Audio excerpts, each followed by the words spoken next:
नमस्कार, मी सृष्टी. आज आपण ब्लाऊजवरून ॲक्युरेट मापे कशी घ्यायची ते बघणार आहोत आणि त्यावरून पेपर कटिंग करणार आहोत. चला तर मग व्हिडिओला सुरुवात करूया. शोल्डरपासून ते कमरेपर्यंत उंची घेऊया. 13 इंच आहे. मागच्या बाजूवरून पण हे माप तेवढंच आहे का चेक करूया. हे बघा 13 इंच आहे. पेपरवर उंची टाकून घेऊया. त्याआधी इथे पाव इंच हुकाय पट्टीसाठी घ्यायचं. तयार उंची आहे 13 इंच प्लस 1.5 इंच. पुढील बाजूचं ड्राफ्टिंग करतोय म्हणून 1.5 इंच घेते. पेपर फोल्ड केलेला आहे.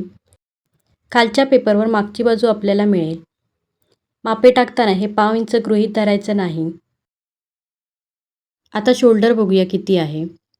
शोल्डर घेताना गळा असा पसरून माप घ्यायचं नाही, तर गळा असा सरळ ठेवायचा आणि मग माप घ्यायचं. हे बघा 11 इंच आहे.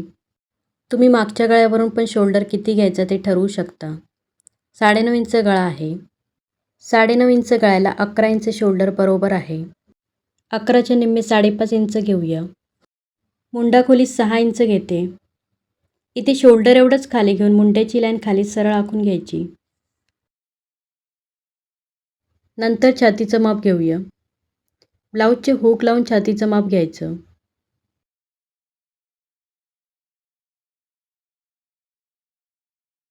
– 17 इंच आहे. संपूर्ण छाती 34 इंच. सिंगल बाजू मापून पण तेवढंच येईल. हुक साईडनं टेप लावून हे बघा 8.5 इंच आहे. 8.5च्या चौपट 34 इंच. आयपट्टीकडून पण हे बघा छाती 8.5 इंच आहे.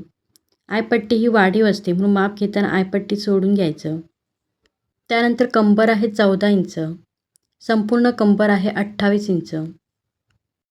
ब्लाऊजच्या हुक साईडनं पण कंबर घेऊ शकता. हे बघा 7 इंच आहे. 7च्या चौपट 28 इंच. आयपट्टी सोडून पण चेक करूया. हे बघा 7 इंच आहे. कंबर अशा प्रकारे पण तुम्ही घेऊ शकता. हुक खोलून संपूर्ण कंबर मोजून घ्यायची. आयपट्टी ही वाढीव असल्यामुळे यात धरायची नाही. हे बघा 28 इंच आहे. अशा प्रकारे ब्लाऊजचं परफेक्ट मेजरमेंट तुम्ही घेऊ शकता. पेपरवर छाती आणि कंबरची मापे टाकून घेऊया. छाती 8.5 इंच प्लस 2 इंच शिलाई आणि कंबर 7 इंच प्लस 2 इंच शिलाई आणि 1 इंच मागील टक्ससाठी. पट्टीने छातीची रेषा आखून घेऊया. त्यानंतर शिलाई आणि टक्सचं पण आखून घेऊया.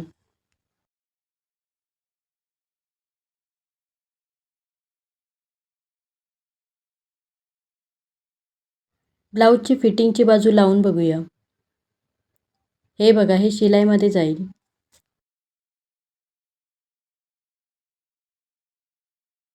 मुंड्यातील मापे टाकूयात. अर्धा इंच बाहेर तिरपी रेषा आखून घ्यायची.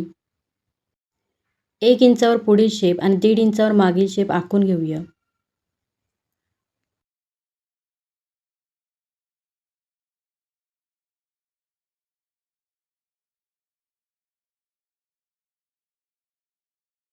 योगपट्टी मोजूयात.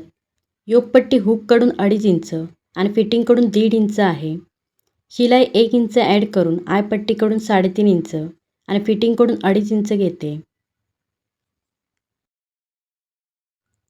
योगपट्टीला असा तिरपा शेप देऊन घेऊया.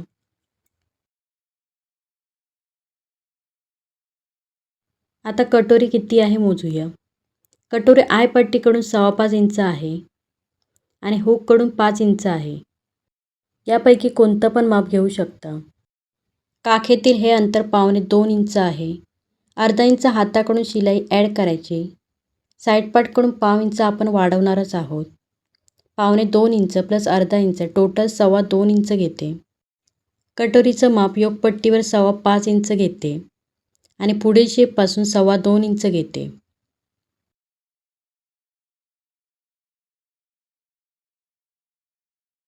पुढील गळा मोजूया. 7 इंच आहे आणि शोल्डर पट्टी आहे 2 इंचची. गळ्याकडून पाव इंच आणि हात जोडायला अर्धा इंच टोटल 2.25 इंच शोल्डर पट्टी घ्यायची. उरलेली आपली गळारुंदी येईल. 2.25 इंच गळारुंदी येईल. गळा उंची 7 इंच घेऊन गळ्याला गोल शेप देऊयात.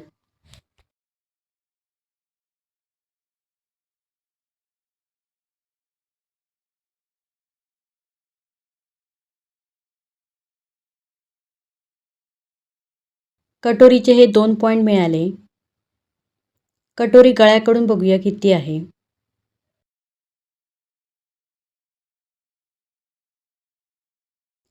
4.25 इंच आहे. त्यात अर्धा इंच शोल्डर शिलाई आणि पाव इंच साईड पार्ट शिलाई असं टोटल पाऊण इंच ॲड करायचं आणि 5.25 इंचावर खुणा करायची. आता हे तिन्ही पॉईंट जोडून घेऊया. इथे 2 इंचापर्यंत सरळ घेऊन कटोरीला गोल शेप द्यायचा.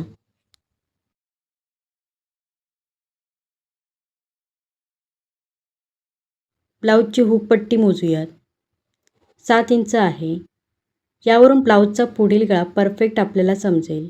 गळा पाव इंच आणि योकपट्टी अर्धा इंच, टोटल 1.25 इंच शिलाई ॲड करायची. गळा पाव इंचाने वर जाईल.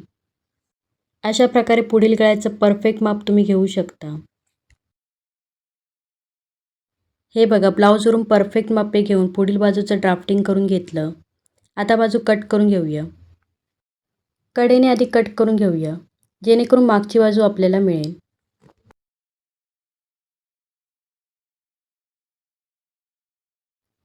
आणि मग पेपर उकळून पुढील भाग कट करून घेऊया.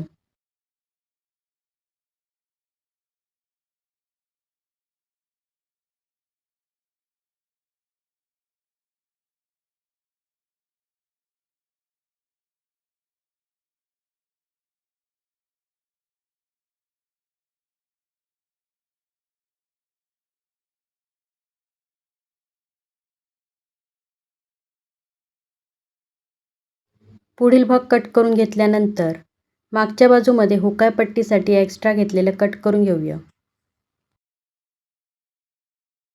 मग अर्धा इंच खालून कट करूया.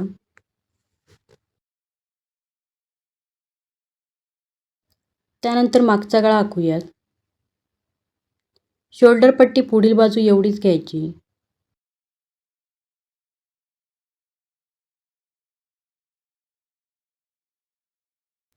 मागचा गळा आहे 9.5 इंच. असा ॲक्युरेट गळा समजत नसेल तर ही खालची पट्टी मोजायची. 4 इंच आहे. गळ्याकडे पाव इंच आणि कमरेकडे अर्धा इंच शिलाई ॲड करून 4.25 इंच घ्यायचं. आता शोल्डरपासून गळा बघूया बरोबर आहे काय. हा बघा, बरोबर आहे. दोन्ही प्रकारे तुम्ही गळा मापू शकता. खालून गळा रुंदीला 3 इंच घेऊन गळ्याला गोल शेप देऊयात.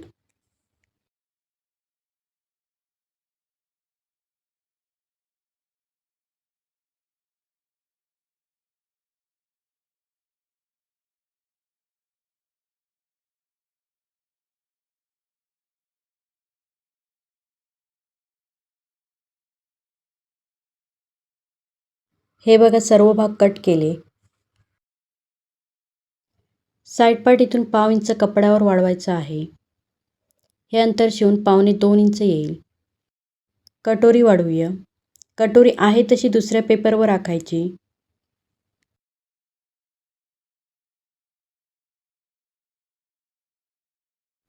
इथून 1.25 इंच आणि इथून 1.25 इंच या दोन्ही पॉईंटचा मध्य काढायचा.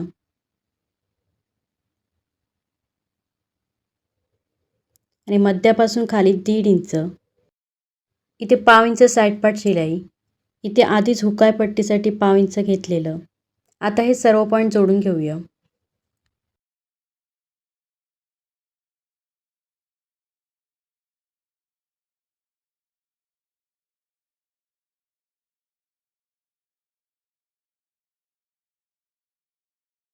ब्लाऊजवरील हा टक्स मोजून घेऊया. आतून शिलाई धरून हा टक्स मोजून घेऊया. 3 इंच आहे. 1.25 इंच रुंदीला आणि 3 इंच उंचीला टक्स आखून घेऊया. कटोरी कट करून घेऊया.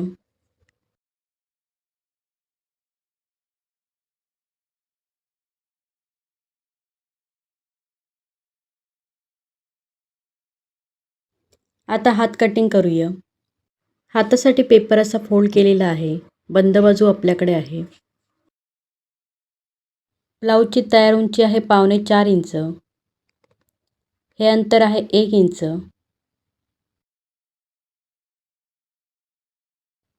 आणि दंडगेर आहे 5.5 इंच.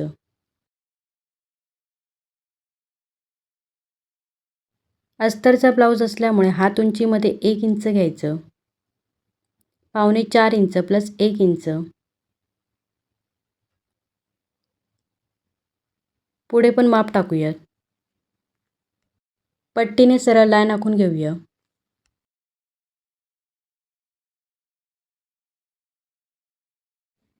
ब्लाऊजवरील मुंडा खोली मोजून बघूया. फिटिंगपासून ते शोल्डरपर्यंत 7.25 इंच आहे. पेपरवरील पुढील बाजूचा मुंडा मोजून बघूया. इथे अर्धा इंच शोल्डर शिलाई कमी करून हे बघा पेपरवर पण फिटिंगपर्यंत 7.25 इंच येत आहे. हात रुंदी 7.25 इंच प्लस 2 इंच शिलाई घेऊया.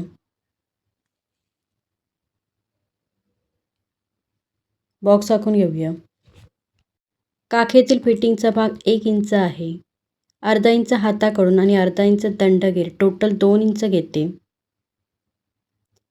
कॅफ हाईट आपली 3.5 इंच येईल.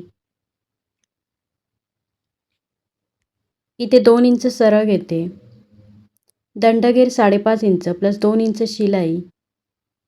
शिलाईचा आखून घेऊया. इथे 2 इंच सरळ घेऊन हाताला दोन्ही शेप द्यायचे. सेम ब्लाऊजच्या मापाने हाताचं ड्राफ्टिंग करून घेतलं. आता कट करून घेऊया.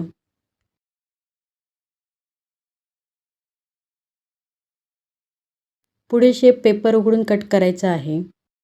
या कटिंगवरून ब्लाऊज शिवल्यावर मापाला दिलेल्या ब्लाऊजप्रमाणेच ब्लाऊज शिवून तयार होईल. अशाच ब्लाऊज संदर्भात अजून माहिती हवी असेल तर व्हिडिओला लाईक करा, चॅनलला सबस्क्राईब करा. भेटूया पुढील व्हिडिओमध्ये. धन्यवाद.